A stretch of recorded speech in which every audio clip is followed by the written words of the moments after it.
All right. So the Warriors just won the championship. They beat Boston 4 games to 2. Great series. Boston just not ready yet. Just not they're not on that level yet. But next for the Warriors. I mean, hey, they won the championship. Now they got to deal with everything, losses, free agency. I mean, they right now they paying like a crazy amount of money in the luxury tax, like 150, 170 million almost every year in luxury tax. And I know a lot of other teams have been complaining about that, but it's like, hey, if their owner is willing to pay it, hey, more power to him. He got the kind of money. He willing to cut that extra check. I'm paying 170 million extra in cap penalty. Other teams don't want to do it. They can't complain about it. But yeah, that's a lot of money to keep paying every year to keep dudes along. But you keep winning championships, it might be worth it. Kevon Looney, free agent coming up. You want to keep a guy like that, but at what price? Like, you don't want to be playing role players 20, $25 million a year. But I'm pretty sure he wants to get paid. So yeah, I mean, a team like Charlotte be a good fit, but you don't want to go to a team like Charlotte and then make 25 million a year, have a lot of expectations. People look at you a different way, and you're not surrounded by the same defensive effort that you got in Golden State. So, Wiggins, Andrew Wiggins. I mean, shout out to Minnesota for being a terrible organization, not developing their players. Came here and he accepted the role. It was the best thing for him to fall back, take a step back, be a number two or number three, focus on defense. Everybody not built to be the number one option and take 25 shots a game. The more shots for Wiggins, the less effective he'll be. Here he could be the two when Clay was out beginning of the year, and even when Clay came back and Jordan Poole started to emerge a little more, he was fine with it. He was an all-star, great defensive player. He showed his worth this year. Hey, but Minnesota paid him, so he's still getting 30 million a year. But just Golden State keep paying him that, keep paying him 30 million a year.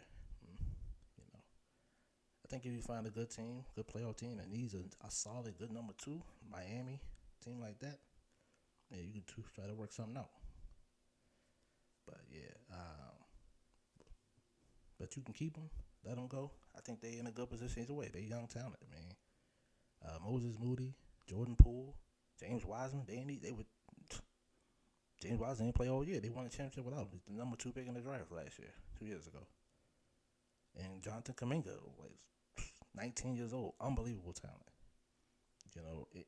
Every team in the NBA would love to have those four young players: Moses Moody, Jordan Poole, Kuminga, and James Wiseman. Like every team would love to build around those four guys, and the Warriors just won a championship with basically, I mean, without Wiseman, Kuminga, Moody, on and off, up and down this year. They were rookies.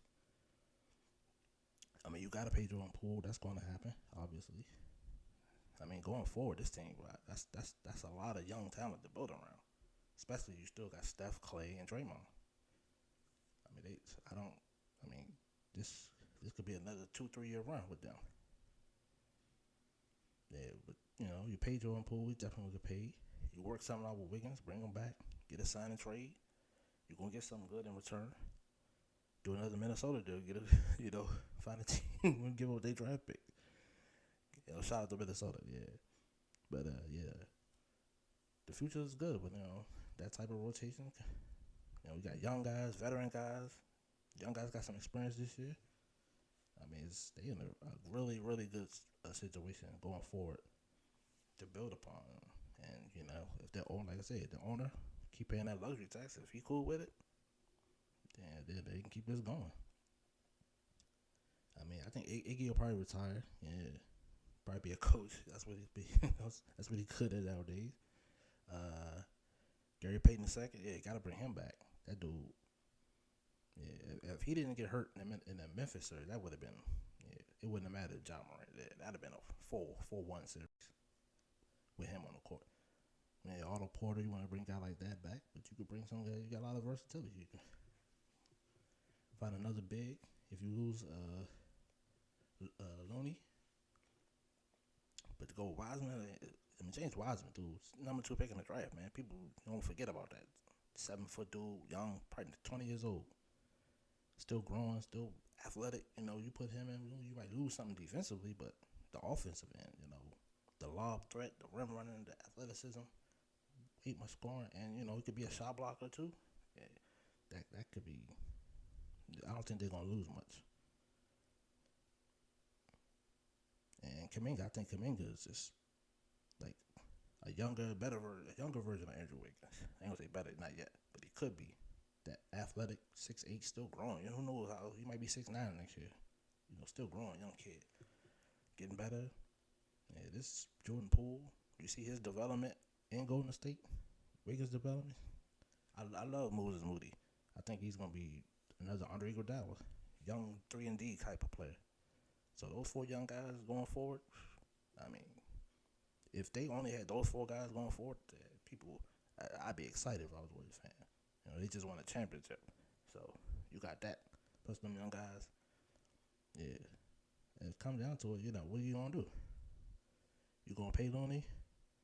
Maybe Wiggins stays, make a little less money than $30 million a year.